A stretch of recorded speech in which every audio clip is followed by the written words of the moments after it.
if we are focusing just too much on the driving side? What if we're not focusing on the distracted side? What do I mean by that? Well, I can tell you right now, I got two phones on me. I got one for work, and I got one for my personal life.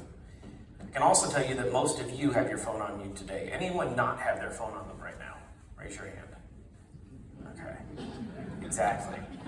Now, I'm of that weird generation. I grew up through the 80s, so I do remember always being super attracted to phones. Problem was, in the 80s, they were just hooked to a wall, so you really couldn't take them anywhere with you. When I was in my early 20s, I got a flip phone, and that was pretty cool. But I remember the very first day I got a smartphone. It was my first professional job in consulting, and it was a BlackBerry. And it had that little blinking red light, and you would go out to dinner, and it would start blinking at you, and you would answer it, or you would check it to see what was going on. I would check it to see what was going on. I had to actually turn it over and push it away from me at the dinner table. Anyone ever had to physically push their phone away from them at a dinner table? I see some heads, some hands and heads. Yeah, exactly. It's with us all the time. It went to bed with me last night, went to the bathroom with me this morning, was with me here in the conference. It's going to be with me tonight at dinner. And guess what? It's also with us in our cars.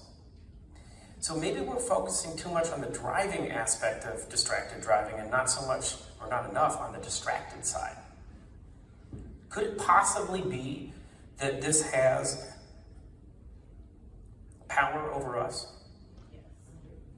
Is it possible that it's creating some unmanageable negative consequences in our lives?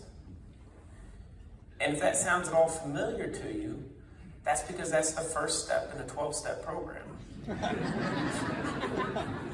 Perhaps we're addicted to it. But I don't want to just leave you with my anecdotes. I'm going to read a little bit to you here because I did some research. 90% of Americans have smartphones. Harvard Business Review, February 12, 2024, just some statistics. We are interrupted by our phones every 13 minutes. Younger adults are interrupted every 9.5 minutes. We get 65 notifications on our phones per day. You pick up your phone 72 times per day. If you're like me, you have over 300 emails a day, and I'm sure many of you do. 50% of us, according to HBR, would be classified as problematic users according to cyber addiction standards. 50%. Psychology Today, March 1st, 2023. I'm going to read you a quote because I think it's powerful. Multi-billion-dollar corporations have used all of the smartphone features to play your brain like the instrument that it is and give you little shots of dopamine all day long, like a rat in an experiment being fed sugar, food pellets, or cocaine. So why is this important? Because it has real-life consequences. And just because we get in our cars, that distraction doesn't change. It's just a new context. So are we focusing too much on the driving aspect when we need to start focusing on the root cause of the distraction? I think we could come together differently, and I think with folks like Drive Smart, where we can coalesce around a group that's passionate about it, we might have a shot to change this.